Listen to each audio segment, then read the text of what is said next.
do a podcast. We make a darn good team. It always goes without a hitch. Let's head to Twitch and go start up the stream.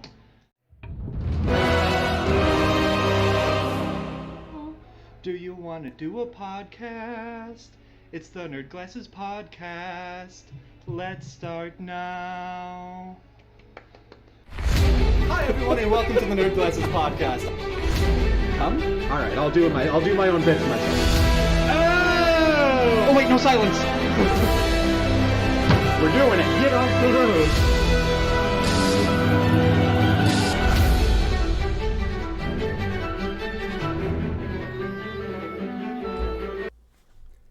Hey Dave. Yes, Boater. I realize that you're not here in person with me right now, but I recently just got a thought-controlled air freshener. At first I wondered how it would work, but it makes sense if you think about it.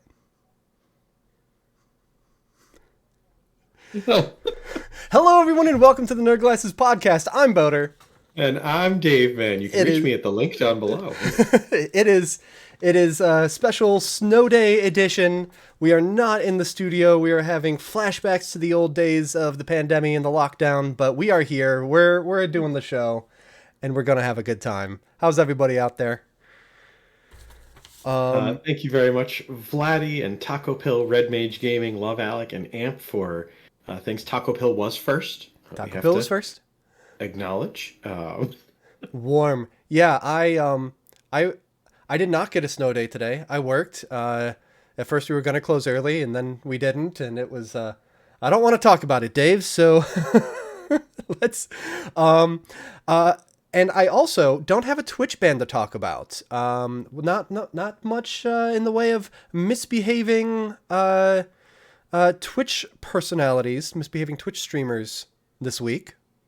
Bravo. I have to check that. Am I using my webcam mic? Thank you for letting me know. Really quickly, just clicking on, because we're certainly not using Discord. While we're doing that, yes. I did want to give big props to Steve for taking part in last week, helping co-host and doing a phenomenal job while you were ill. I'm glad to see you're feeling better. Yep, Steve, thank you for co-hosting, and Steve, thank you for helping me update all my old scenes from long and ago, so that it's up to our current standards. So, Steve, thank you for getting me everything, and even getting all the trailers together as usual to send to me to get set for the broadcast today. Steve is lurking in the call, left. By the way. Yes, I am still here. Don't worry about it. I haven't left. It's Steve's echoing like a webcam mic. It is not using my webcam mic. Interesting. And I don't see where that would be getting doubled on my end. Needs a little pop-up video feed for when Steve chimes in. All right. No, we're not having any more Sonic references. No, I'll send my Discord profile picture. Give me 1 sec. All right. So like if it's an actual like echo, please let me know. I don't necessarily know why that should be happening. I don't see like any duplicated audio on my end. I am the one running the OBS, so we'll see how that goes. In the meantime, Dave, because we do in fact have Nerd Vision. So if you can let us know. This is like the deluxest version of Nerd Vision because we are both in it and on it. So I've got 3 games coming out in the next 7 days that I'm really excited for. The first one being a franchise that my mod is absolutely gaga about. So I did a respectful 3 minutes of researching about it, and now I'm going to disrespectfully talk about it. But on the 14th for the Nintendo Switch and the PlayStation 4, this was a franchise. This particular game was originally released in 2011 in Japan for the PSP. Okay. Did not get an American port, was not going to be released in America. Yep, happened a lot. It wasn't until a fan translation gained some popularity, gained some traction, and the game studio just went, Well, let's have it. Let's do it. Yeah, why not? Go for it. So, we are, of course, talking about on the 14th coming out The Legend of Heroes Trails to Azure. Azure? A-Z-U-R-E. Azure? Azure. Okay. Azure, thank you. It is a science fantasy RPG. It's weird having my notes, so I'm just going to hold them up here. This. Oh, Dave, I can't see you at all. It decided that was the background. Perfect. And now while I talk about the game, here we go. The Trails series was actually started in 2014 with the Trails of the Sky. The Legend of Heroes franchise dates all the way back to 1989. Okay, so this is a game that has a lot of lineage. There's a lot of installments, a lot of legacy. It is the sequel to the 2010 Trails from Zero. This is technically a second installment. It is not necessarily very easy to jump in at. However, I highly recommend this franchise. It's been gaining a lot of traction. It has a lot of love. The people that like it really love it, and the people that don't like it don't know what it is. I didn't know the co-host was John Cena this week. Actually, speaking of John Cena, but that's for a later game.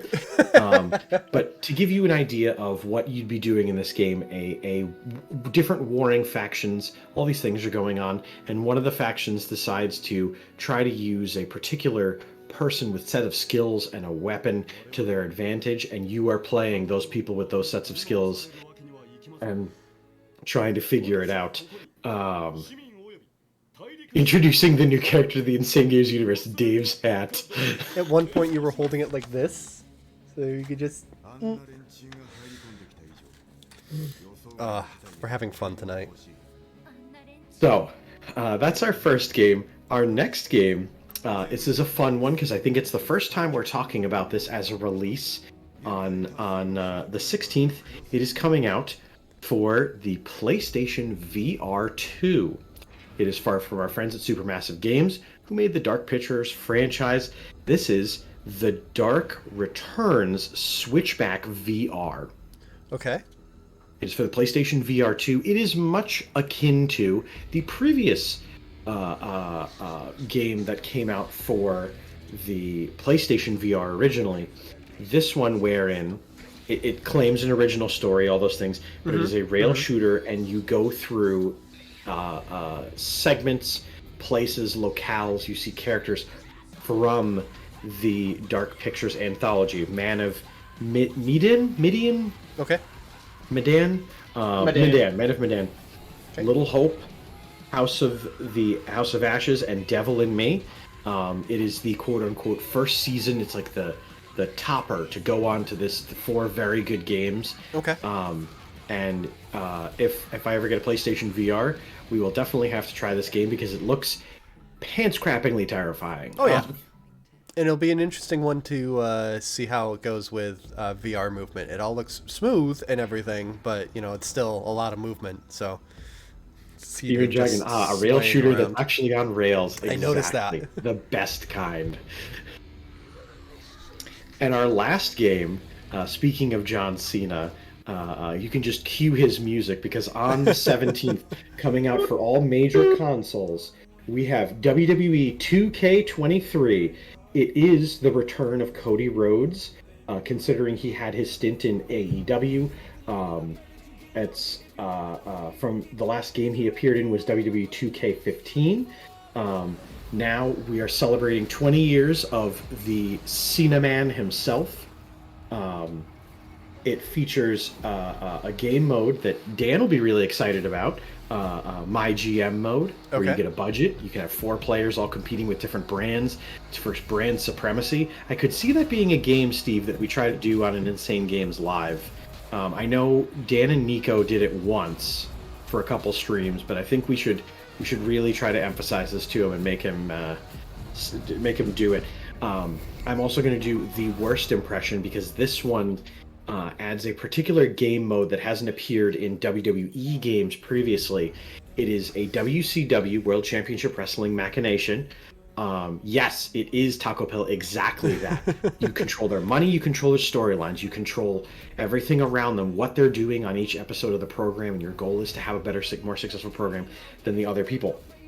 But this particular game features and pardon my bad William Regal impression, but I don't know who that is, so I can't actually judge the quality of your impression, so you're safe from me.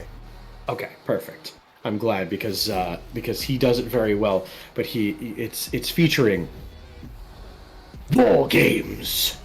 It's a particular mode where 2 full-size rings are put together and a cage is put around those rings. Gotcha. It's bedlam, and any pay-per-view that had war games in it is worth a watch, in my opinion, for storyline wise. But this one is getting general favorable reviews as opposed to past WWE games which just got panned universally.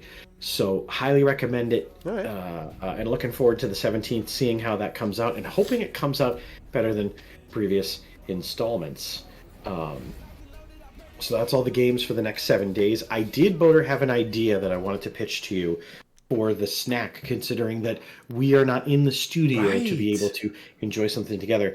It's that both you and I have ridiculous things in our homes, be them standard food or things that are kind of counted as food, but not really. Okay.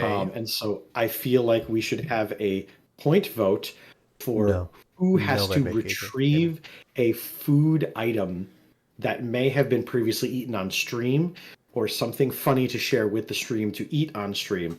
Okay. I know I have a lot of things from Play Live that I certainly didn't just leave next to my computer since May, because that would be disgusting. But Bean Boozled over there, and then Steph is upstairs. She might find something awful if people vote on me. I don't know. So we're going to set up a prediction, one with Dave, one with Boater? I think so. And of course, Steve being the perennial loser because he is probably drinking Pilk as we speak. Actually, it's a cup of coffee. Yeah, sure. All right, give me just a moment. Demon Dragon doesn't have to be awful. It doesn't have to be awful. I think it'll just be funny if we have to bring a snack to the camera. Although what I... coffee is good, unlike Pilk, says Love Alec. Okay. Taco Pill saying you got the Doritos dip. Very nice. There is now a 20-minute timer for who has to find something questionable to eat, Dave or Boater. I have part of Pilk, says Taco Pill. I also made pizza and tacos. Hell yeah, duder.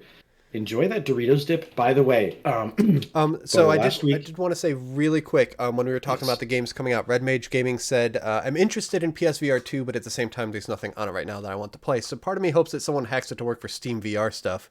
And I'm sure a lot of the games coming out for it will release on other platforms, because Sony is all about games being released to other platforms, right? They don't want to see exclusivity.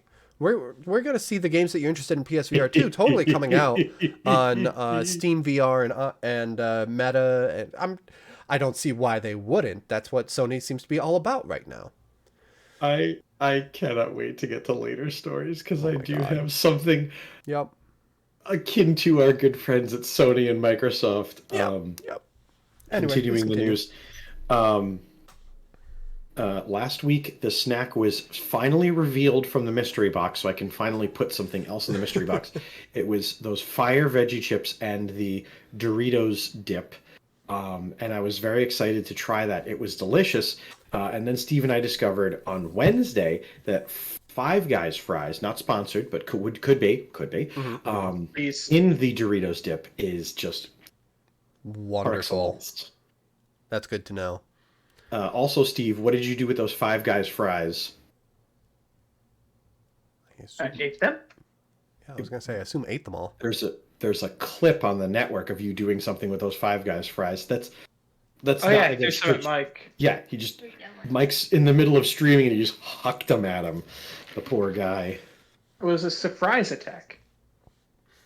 The pun's the only reason it was acceptable. All right, Dave, what have you been playing, watching, etc.?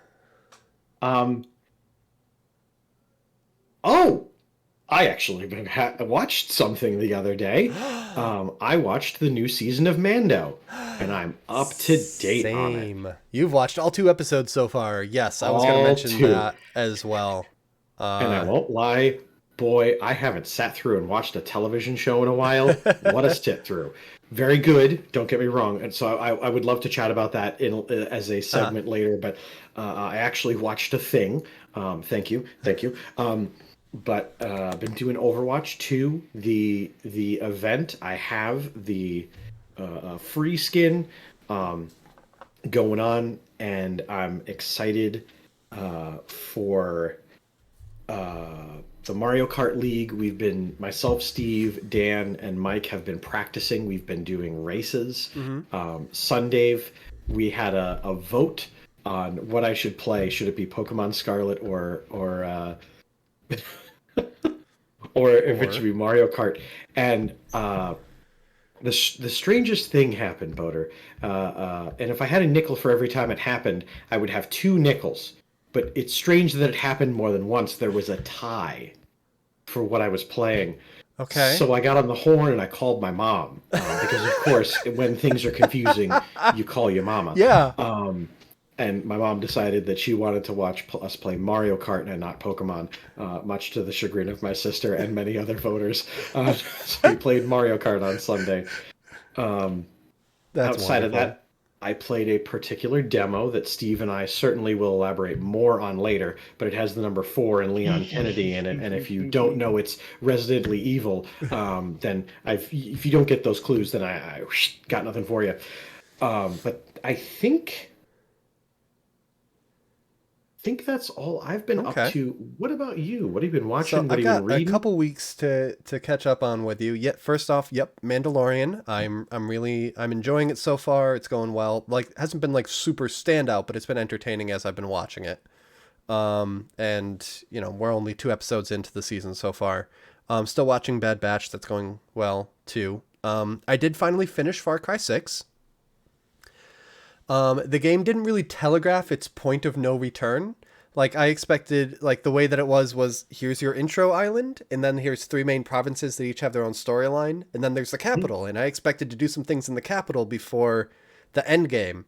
And no, there was no story in the capital before the end game. It was just, all right, cool.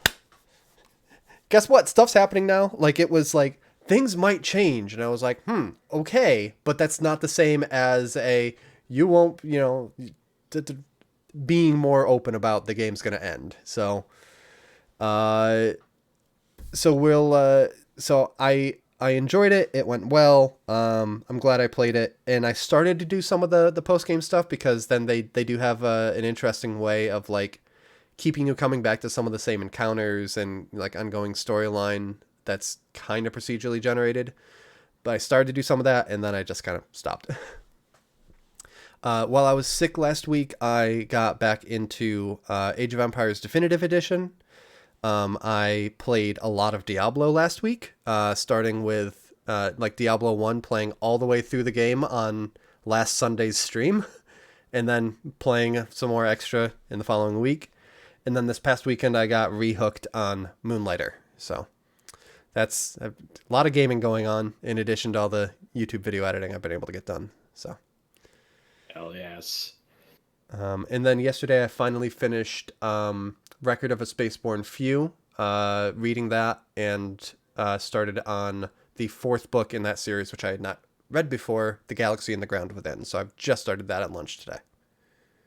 Also played We Are OFK. True. Taco Bell. Thank you. Calling you out about the Yes. the So had Sunday More Like Rigor Mortis Friendship on stream with me this past Sunday, and we watched a couple more episodes of We Are OFK, and that's just it's a fun series to watch again. Yeah. So Love it.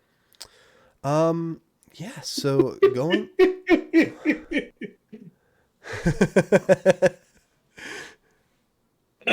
Red Mage Gaming recognizing that Moonlighter is good, and the Chief. Is this the face of a man who would lie about potentially hitting both his teammates and fellow Insane Games TV people with red shells? Wah, wah. I was. I won't lie. So in these practices, I won't lie, I have been taking full advantage, and Steve has too, about the fact that it's teams, but There's a lot of in people in calling each other past out. in past iterations, the game didn't denote who's on a team with another person, Hmm. so you had to be very careful about throwing shells or things like that because you would cost your team overall. Yeah. So Steve and I just kind of call out, "Are you in first? I have a blue shell. This and that and the other." But this week, it's gloves are off, and me and Steve have just been hucking It's stuff. free at each for all other. scrimmages, everybody. Careful. We had a wicked race this today actually. Dan's in the lead, and of course I'm a loser, but I can't be that bad of a loser just to lay down and take it. So we're in the last turn. I hit Dan with a red shell, and wouldn't you know, Steve comes right out of from camera right and steals first place from me after I stole it from Dan. Good job, Steve. So Good job. I blame Steve for that, and Steve catches all the brunt for. Allegedly, Your Honor, made- my client made an oopsie daisy, bit of a fucky wucky, if you will. I know once the league starts, myself and Steve are a team Symphonic Wah, and I will. That's the only time I'm not going to shout it because I am here in the rent-controlled man cave. Um, but I'm really looking forward to the Dreamers Mario Kart League. Some great folks, but Dan and Mike are in for a bit of an awakening when they're in studio with Steve, because Steve's got Okay. quite the. Steve can throw quite the verbal barbs, the verbal joustings, if you will. They've already seen that yesterday when we were practicing. Oh, It was yeah. good. It was good. Hey, Dave, what are you holding there? Oh, it's a play for more than bragging rights mug. I have quite a bit of branding from our different St. Jude's Play Live campaigns, including a button to bring the hype and stuff like that. What about you, Boder? Well, I just ask because seeing all of the St. Jude stuff here on screen. Whoop, that's gonna fall over. Okay, cool. It reminds me that as we start to dive into some news topics, that there's one that is interesting to us that we are excited to. That was a moist. Thank you for the resubscription, more like rigor mortis. There's one that we've got a bit that we're excited to share regarding St. Jude. Of course, as we know, the St. Jude Play Live season is every May. It's something that we've been doing for years. And Dave, did you want to take away some of the exciting news that we got just today that we're happy to talk about? So, we are, as always, really excited and really grateful for everyone's support of our Play Live campaigns, because on the internet and the scale of things, we're not getting big sponsorships. We're not, big named people. However, Boder, I think you'll pick up on this, but who's got two thumbs and are going to the Play Live 2023 summit in Kentucky in April? Tennessee. And that's right. If you're going to These Kentucky, you're not guys. that I'm worried about. But no, we both got invites to actually go to St. Jude in advance of the Play Live season this year and attend their in-person summit, and it's really, really exciting. We've been kind of vibrating all day.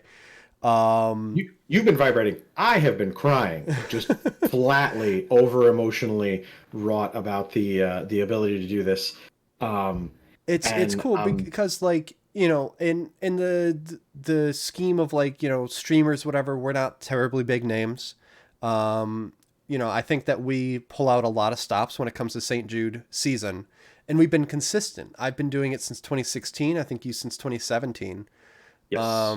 And it's nice to see that kind of consistency, recognized in this case. by the numbers, Boder and I have raised together since 2016 and 2017. Boder and I have raised over $10,000 for St. Jude's and other various fundraising things and like that on our Tiltify pages, if the numbers are to be believed. But very, very proud, very excited, and was really, I don't know, still very earnestly emotional about the idea of for me, I don't know, sorry, but working with special needs children's and getting to take this part of my life and have it affect that and connect with it in a way that doesn't then get me a pink slip at both of my jobs is big for me. And getting to do all these things is a lot of fun. And I'm really, really excited that both you and I are going to be going and getting to be both of the people that we are and show, hey, like, you may not know who we are, but when we leave, you will remember us. And there's a reason for that. But, Yeah. And I know the first year that I did St. Jude fundraising, again, it was part of Derp Squad that was organized by Panzer. And she actually had gone to Memphis for their in-person summit that year. And she shared just a lot of her stories from visiting during that time, and the ways that it kind of like it touched on a really kind of like deep personal level. To, you know, it's one thing that we can say what we've done and you know, ways that we've been able to help, but it's a little intimidating. The prospect of actually going there and seeing the work done, and meeting patients, meeting doctors, kind of thing. Like, I don't I'm only laughing because earnestly that's the thing that I'm most excited about. Like, I know for a fact that I'm gonna miss scheduled things because I'm gonna be having too much fun talking to people and running around, things like that. We're absolutely going to be foils for each other going into this. I do have a question though. Do I have to let the kids win at the games we play? Because I don't want my show no students... mercy. That's not a question for me. Because if I'm playing Pokken Tournament, is it mean to dominate the whole tournament? Is it mean? No. Okay, good. You're gonna get surprised. You're gonna get your stuff wrecked. I will, and I'll be totally accept with that. Boder, the anxious one. Dave, too excited to adhere to the schedule one. The whippet and the golden retriever. That's exactly what it is. That's exactly what it's gonna be. Yes. Welcome, Holy Rigor Mortis. Our sub's language development is moving quickly, knows about 450 words, growing each day, and we can hardly call it a sub baby anymore. Also, speaking of words, guess who spent a significant amount of time at work today talking about how we can't use ChatGPT to do our jobs? Oh boy. Oh no. Those also are some conversations having to happen. Oh no. Welcome to Lily's News. Yes. Every Friday at Sane Games TV. Get the best news from Lily's News. I'll come up with a better pitch, but that's that's what we got right now.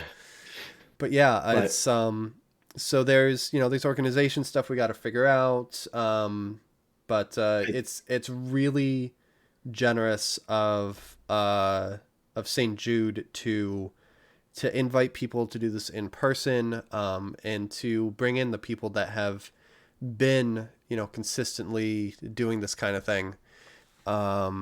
It's generous of them, and yeah, I'm a little intimidated, a little anxious, but excited for what it's going to bring. Dave is so excited that he just disappeared into the ether. I ran away from my computer as the welcome to Mushtoria, everybody. Dave has ascended. Yeah, the more I think about it, the more I get very emotional about it. Yeah. But I am so excited, and I had to. So obviously, I let Dan know. Yep. Hey, I can't work on these days, and I messaged my other employer, and I kind of told them, "Hey, I'm going to this. Do I take the days off? Are you gonna let me do it, or am I just quitting? I don't care."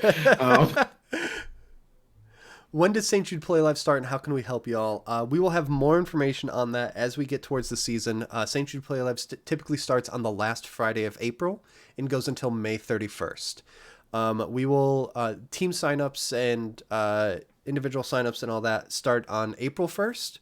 So once we've got the team together there and we've got some of our team members with their pages live, then we'll have more information on what our team is planning going into this year's season. you want to join us? Definitely feel free to, because there's not a price of entry, that sort of thing. Even a dollar raised is a dollar that stands in the face of cancer, and yeah, we abide by those things.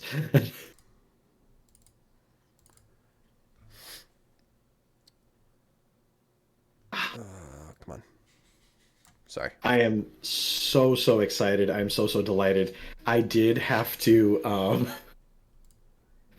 message the person who I message. I don't know if you message Amanda a lot as well. I did message her, so we gotta. But I did message Amanda to make sure this was real. Because yeah, because it's the kind of thing that might seem like a little fishy, whatever. At work yesterday, I got an email that was like, click this link to do the cybersecurity training about phishing. And I'm like, I wasn't expecting any such thing. And this comes from an untrusted email. This seems suspicious. Hey, Travis, is this legit? All right, I asked you, so that means I passed, right? Like, I'm going through, it's all like a 5-minute video, whatever. And it's like, things that are phishing scams come from, they're unexpected emails. They act with urgency. They give you external links to click, whatever. And I'm like, the email from you guys ticked all of those boxes.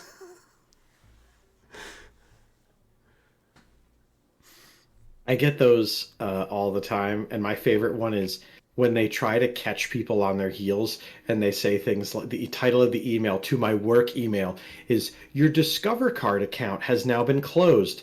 And I sit there and I think, I don't have a Discover Card, so it's probably a good thing that it's closed. I will segue into a news topic really quick. The prediction is almost done. But I'm going to segue into a news topic really quick. During St. Jude, you may have noticed, we try not to swear. We try to keep things very appropriate so that, the organizers ask that they be able to have the patients tuning in to streams that are raising money for them. And so we try to keep our language and content very clean. So related to that, we talked a few weeks ago about YouTube's new profanity policy and how it was just hurting a lot of people. Yeah. So in the past week, they have updated their profanity policy now. It's going to be a lot more forgiving for less severe words. Basically, it was, is this word a swear? Yes or no? Yes, demonetized. And now they're like, these are okay. If they're limited within the first 30 seconds of the video. If you drop an F-bomb, you're still absolutely demonetized. But if you say ass, then it's don't do it too much. But, a lot of feedback came in and they said, okay, we didn't roll that out really well. Here's changes that we're making. So a lot of really positive changes coming out to the profanity policy for YouTube as far as what can go in thumbnails, what you can say, etc. Just stuff that people found to be very positive, which is rare but nice. I mean, and good, because it's nice to see companies trying to change some things, trying to do more things, but it's nice to see that the rollout didn't get the almighty, well, it's a work in progress and we're trying. And then absolutely nothing happened after that. Yeah. Yes. So, Dave, 31% to 69%. Nice. 16,000 points spent to 37,000 points spent. I have to go find something questionable to eat. Or Steph can grab it for me.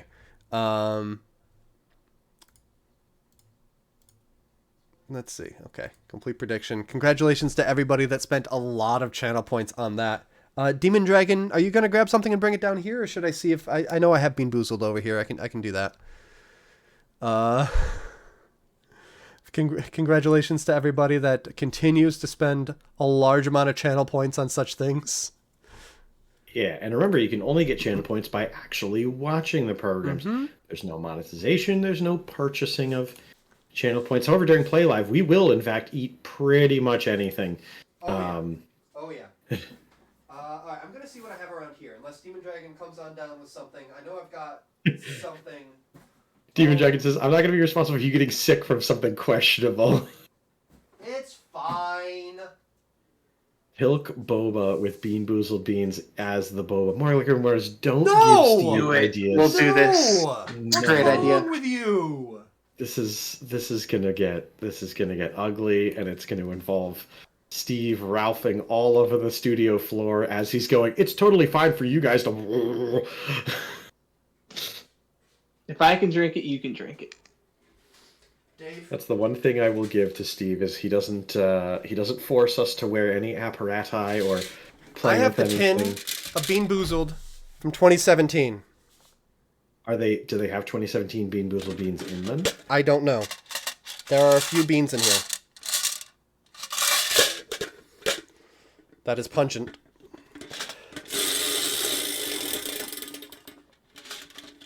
Let's see if there's any caramel corn or moldy cheese in here. That's vaguely the same color. I think all the flavors are going to be kind of mingled anyway. Yeah. I know what to get Boater for his birthday this year. Updated Bean Boozled Deluxe Super Pack. I know that St. Jude has sent Bean Boozled the last few years. That tastes vaguely bad, but nothing particularly rancid. I think in the intervening half decade, they've kind of lost their bite. I will say I'm very glad that you won and not me, because the thing that's immediately in my face is this. And these are bad. These are very bad. Yeah. All right. What's this? Peach or barf? You're going to eat more than one. Look at you going the extra mile for the audience. That's weirdly solid. Again, probably about a half decade since those were fresh. Solid. Anyway, there's a mixture of tastes and textures going on in my mouth right now. Not a fan. Your tolerance has increased as more like liquor. I think they just kind of got old and lost all their flavor. It's very possible. It's very possible. That said, I feel like with a couple exceptions, Stink Bug, oh my god. Bean Boozled hasn't hit as hard the last year or two as they did that first time. We should have the narrator from West of Loathing dictate Boater's actions. Stink Bug God. Stink Bug was bad. I had that Stink Bug bean in the showroom at work. And then someone's walking by behind me and they're like, what the hell is that? Like, everyone could immediately smell it. I did it for charity. I never want to do it again. I burped it for hours. The narrator's very wise. It's the protagonist who makes dumb decisions. That's fair. Guilty as charged. All right, Dave. What do you have for news stories today? Excitedly, once again, and this time. So weirdly enough, something in my soul had me take my notes from that I started Sunday and did into the week home with me from the studio. So I've got 3 pages of stuff, and I think we're gonna start with that our good friend oh no, now I've forgotten his actual name. 50 Cent made some news last week. Okay. Because he tweeted out, Instagrammed a picture, and he said, this is bigger, this is the biggest project I've ever done. And it was NFT? the words in neon, Vice City. Okay. So, of course, as we all know, Curtis Jackson, 50 Cent, the man of 9 of 10 lives, who's been shot no less than 9 times. He, for those of you who are old school, new school rap fans, we'll acknowledge our age. He had to take the picture down because it was sending the wrong messages, things like that. As it turns out, he is going to be involved in a new television program that is going to have production from the director of the John Wick series. Okay. He's going to have some people from the Transformers franchise working on it. It's a story of 3 veterans coming home and trying to make money in Vice City. You know, the actual place, Yeah. not the Grand Theft Auto IP. So it is not going to be not Michael Bay himself, some of the producers on it. But it is going to be a Vice City titled project that is not Grand Theft Auto related. So we have to wait for. But if he you posted wanna that, play- and all the gamers were like, yeah. I will say the television show that he is on and he is producing is pretty good. I did take a sneak a peek at it because I was researching about the project. And you know what? I think this will be a good show too. Nice. But Mr. Jackson, please be careful what pictures you post on social media because you cause a lot of confusion. And, Well, also, I mean, like Vice City is generally, it's been a term for for Las Vegas in general, you know, before it became something Miami. that Miami. Okay, Miami. yes, you're right. My apologies. I was thinking Sin City. Still, Yeah. For Miami as a general term for it before it was a GTA game, and so, you know, it's going back to that. But that said, there is a generation of people for whom Vice City is Grand Theft Auto 3 expansion. yeah, it'll be interesting. It'll be cool. I'm excited. I could see how there would be confusion, says Demon Dragon, and I get it. You want to create a lot of hype. You want to create a lot of buzz. But Mr. Jackson, please, by you tweeting that picture, you have caused Grand Theft Auto 6 to get delayed another 3 months. Please be more careful. Something that is not going to delay GSC Game World is the threat of having the in progress code base and such of Stalker 2 leaked.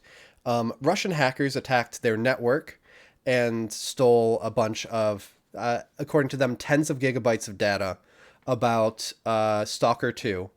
For those keeping track, well, let's see. GSC Game World, the developers are based in Ukraine, and Russian hackers got to them, and because GSC Game World had said that they are not planning on localizing the game for Russia. They have in the past had negative things to say about Russians, which is understandable. And the hackers said, "Change your mind. We think your attitudes towards players from Belarus and Russia. Apologize for the unworthy attitude towards ordinary players for these countries." They said that they have until March 15th to respond, in which case they're going to start releasing the data. It is not necessary to spoil the game for people because of politics. Need I remind you that this politics that we're talking about is Russia invading Ukraine. A developer, one of the developers of, at GSC Game World, lost his life during the war this past December. Like, this is not some far distant political dispute for them. This is real. This is actual stuff going on. And, you know, they release a rather lengthy statement, which I've pulled a few bits from. "This is not the first attempt to hack or leak our data. We've been enduring constant cyber attacks for more than a year now. We are a Ukrainian company, and like most Ukrainians, we've experienced many things that are much more terrifying. Destroyed houses, ruined lives, and the deaths of our loved ones. Attempts to blackmail or intimidate us are completely futile." They finish a statement with, "Glory to Ukraine, sincerely, the GSC Game World team." Yeah, basically, Russian hackers, broke into the servers for a Ukrainian company and stole their stuff and said, "Hey, be nice to us or else. Or else, what are you going to do that Putin isn't already trying to do to us?" Exactly. For more like rigor mortis and tech noobs, is 10 gigabytes of coding data a lot or a little? I don't know when it comes to like source code or whatever. The install of Stalker 2 on say a PC can be expected to be, what do you think, between like 30 and 80 gigabytes? Under 100, Yeah. because Yeah. that gets into like Call of Duty bloatware 'Cause territory. it's not an Activision But like Blizzard 30, property. 30 to 50 gigabytes probably. So they're talking about like, hey, we have a lot of the game here. That's yes, before it's like, compressed down, whatever. But they're saying that they have a lot of the game. And GSC Game World said, hey, if you do see these leaks, please don't engage with them, don't share them, don't look at them because they're not finished. We don't want your view of the final product to be tarnished by seeing works in progress. Yeah. And Easy stuff. Don't fall for the clickbait headlines. Yeah. And also like I was seeing some people talking about it and saying that like shortly after Russia's invasion started and a lot of companies stopped doing business with Russia, they more or less said, oh yeah, piracy is legal. Just if you can't get the software legally from foreign countries, you can just pirate it and it's fine. We don't care. So why would you spend money developing for a region that even before that has historically had really high piracy rates? Like, are you going to get your money back anyway? Like, no. Like, I get that the average Russian doesn't necessarily want the war or whatever, but then to go ahead and do the shitlord gamer thing of like, oh, we're going to hack and try to blackmail you. Like, they're like, come on. Attempts to blackmail or intimidate us are completely futile. So, yeah. Pretty certain Russia didn't care before that. Yeah, it's a more official stance now when it comes to piracy of foreign software, but it's always been kind of laissez-faire. Yeah. You know what isn't laissez-faire these days, Boater? What's that?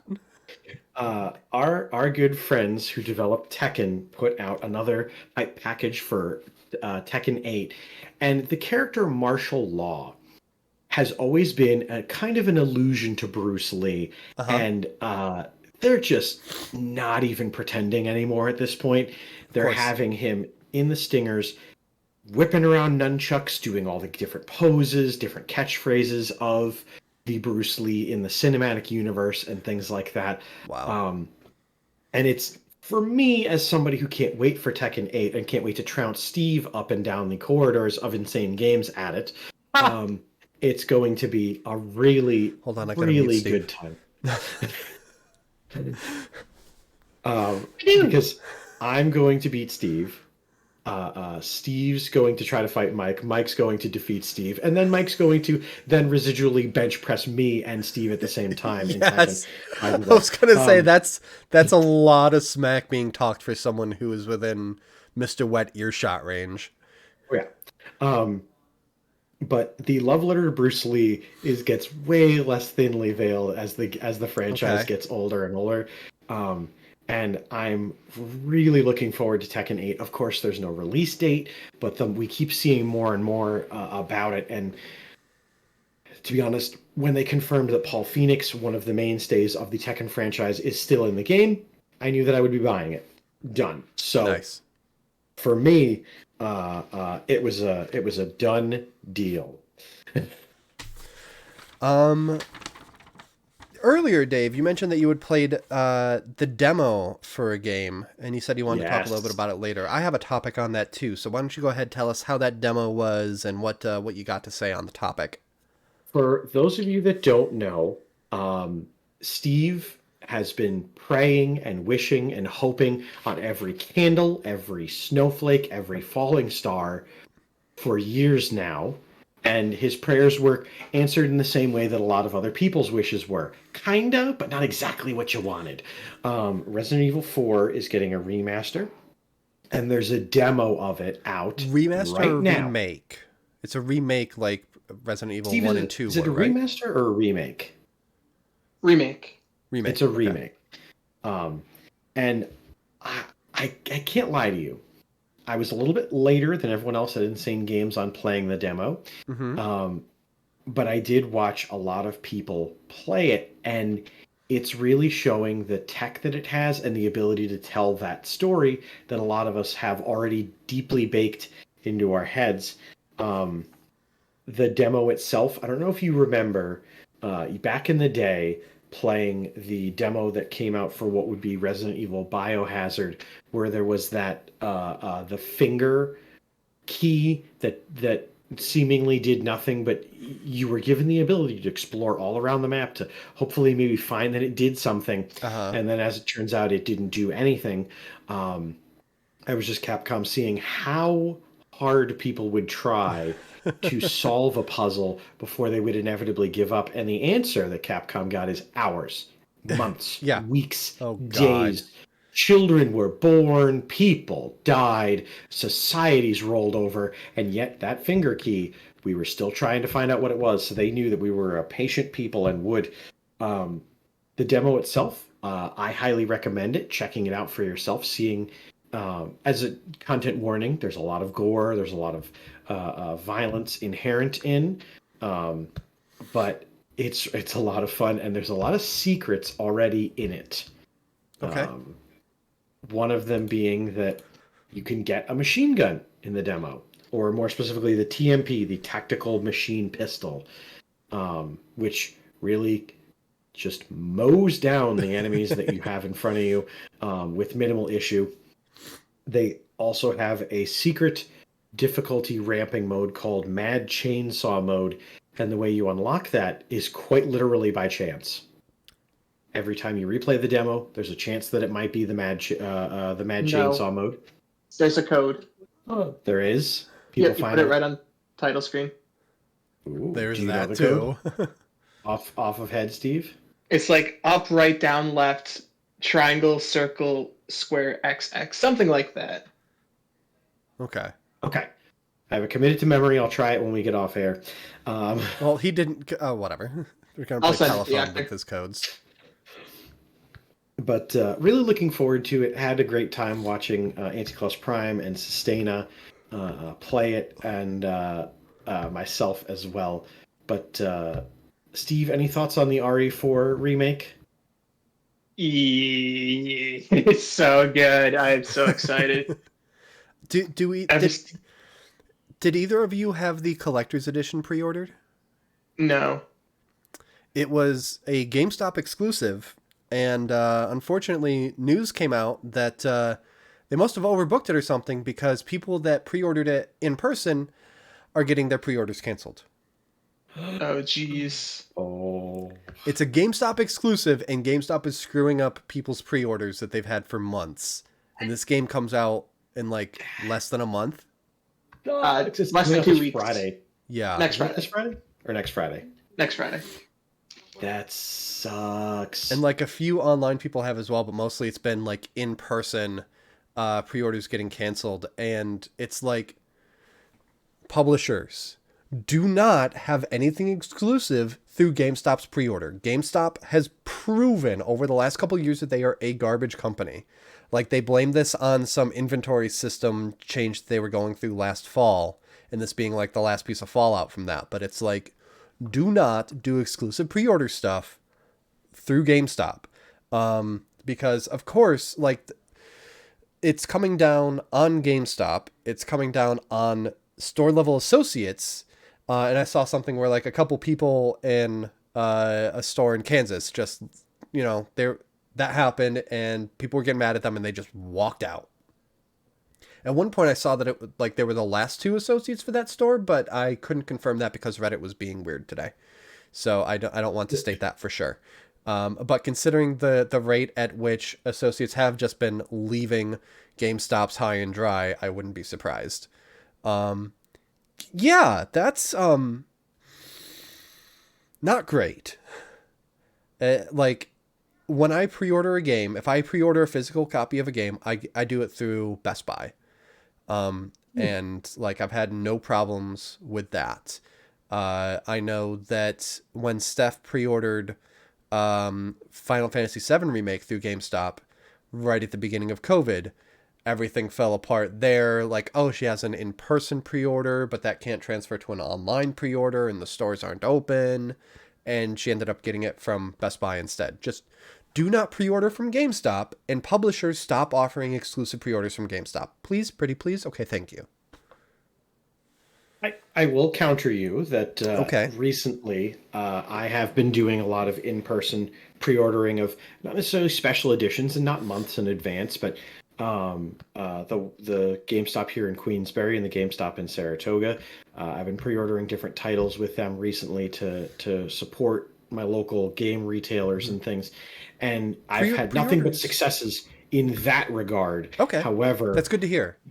it is part and parcel of I'm happy to put my experience on it. It doesn't undo the fact that someone pre-ordered something 6 months ago and got told that a corporate entity blew it and didn't have enough items to back the pre-order. Yeah.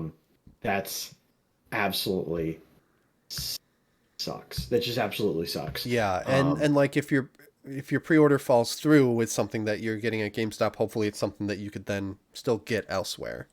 But you pre-order for the convenience, and like so much, it's, oh, well, pre-order the game to make sure that we actually have a copy in for you. And when that doesn't even work, it's why am I even bothering? Actually, that's kind of what I got told about my copy of Wild Hearts. They were like, "Hey, we're getting one copy of this," and I was like, "Oh, I would like that copy, please." And the guy goes, "Yes, sir." And then the next day, I walked in and he handed me my copy, and I visited since then, and they still don't have any copies. So if you've tried to purchase PS5 Wild Hearts from GameStop, sorry about your damn luck. I got it.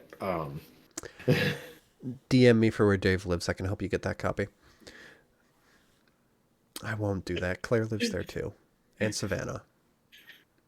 If no one else, for Savannah. For Savannah. That said, I can break in there my own, and I can leave it at an unmarked drop point. Anyway, Exactly. what else? We're getting towards the bottom of the show, but by all means, if you got a couple more, I'd love to hear them. Oh, I have 3 pages of other stories.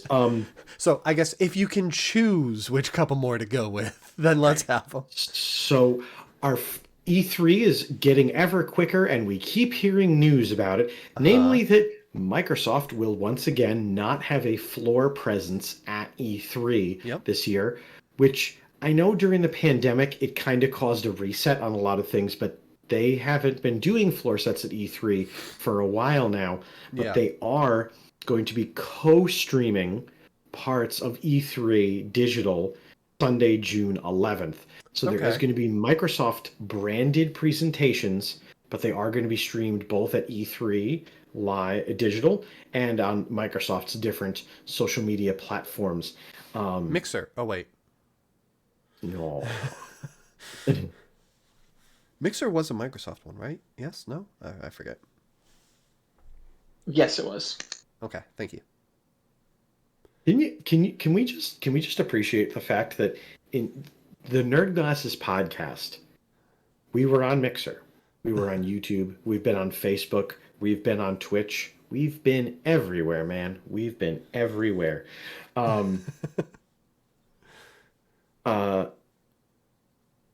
little bit of sad news, I guess, but a little bit of resolution. And a weird one. Is it okay if I spoil some the most recent season of Pokemon coming out? I heard about this. By all means, go ahead, because I have some potential counterpoint discussion on it. Okay. If you don't want to hear it, if you aren't a fan, I'm going to put the clown nose on, and when I take the clown nose off, we will no longer be talking about the Pokemon story, because it is about the last season of the television show, and it's an episode that is now aired in Japan that is going to be airing in the U.S. soon. Nerd Glasses did, firstly, you're right, Nerd Glasses did last longer than the Confederacy. We can say it's a part of my heritage. How dare you not watch on Tuesday nights? That's my heritage. Sorry, Overwatch. Oh, that was wonderful.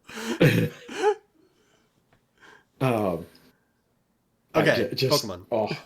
So, in episode 8 of the 11 episode cycle that is going to bring to the end of Ash and Pikachu and the characters as we know it, it's an episode called Team Rocket Counterattack. It is the official last appearance of our good friends, I guess we'd call them, Jesse and James and Meowth. Yep. Where I'm sad to say they fail at getting Pikachu. They are defeated, and then the episode reports is they subsequently all lay there, decide to quit Team Rocket, and then go their separate ways. Yeah, and like from what I heard about it, again, I haven't seen it. Yeah. From what I hear about it, that they kind of like get in an argument and end up splitting like that. Like it's this kind of like downer note. It's not this kind of happy, hey, we did our best, and the real Pikachu was the friends we made along the way kind of thing. It was a lot more of a downer thing. And there's a lot of discussion over how that like does them dirty because of the character growth that they've had over the last couple of decades. Especially. My thoughts / hope is that like there's still a few episodes left in the season. There's chance for that to be entirely misdirection. Like they're credited in future episodes, those voice actors. So there's absolutely chance for that to be misdirection, and they come back next episode or the episode after, like, you thought that we would go out like chumps. It's the kind of thing that's like, just wait for the season to be out before you really, like, it's the downside of serialized television, and that, like, wait for the plan. Trust that showrunners have a plan. It doesn't always happen.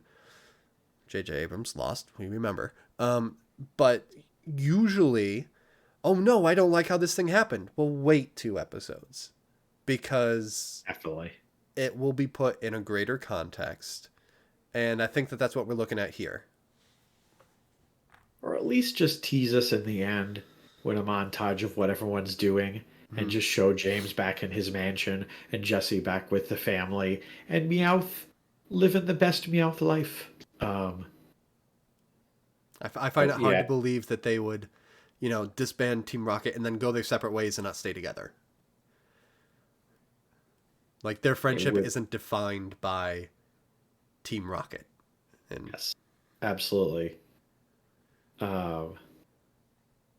Jesse has nursing skills. Hell yeah. So I believe that's spoiler talk for now. Let's get one more spoiler-free one to end out the show for this. This has been an awesome show as always. So I've got okay. So something that's been striking us a lot while we're talking about pre-orders and things like that. People were curious because the newest Legend of Zelda game is going to have the $69.99 price point.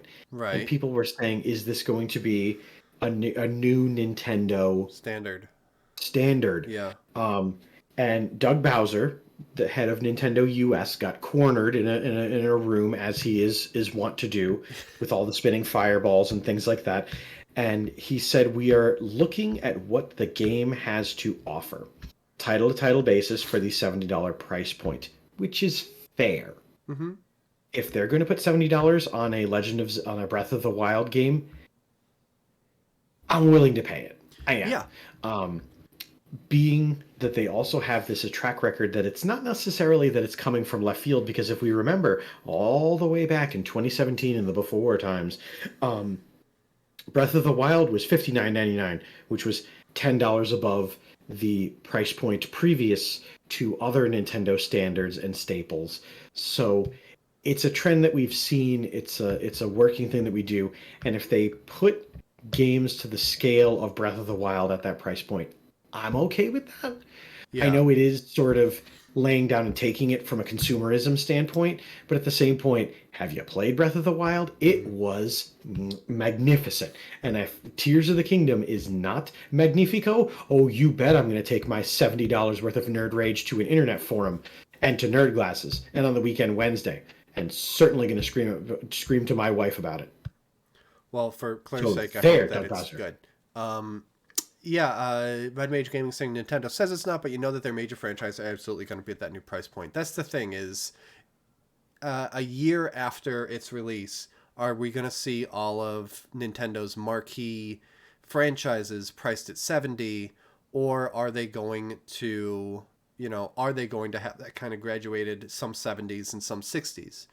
Because we do see games that like, okay, here's a $60 AAA game, and then here's a $40 game, and here's a $30 game, and then you get into like indie game, whatever. You don't see that as much on Switch, on Nintendo consoles. It's, full price or, $40 kind of bargain, and that's about it. I believe you work, you're closer with video game pricing, so correct me if I'm wrong, but are we going to see that kind of graduated pricing where we have 70 and 60 as separate distinct price points, or Absolutely. are they just going to take that whole one and just go bloop? No, Red Mage Gaming is right, but I firmly believe that is what's going to start happening. We are going to see a higher price point on the premium titles. Yep. And it's up to us to either vote with our wallets and vote with your time and your efforts as to whether or not the thing is worth $70. Sorry, someone really wants attention. I see.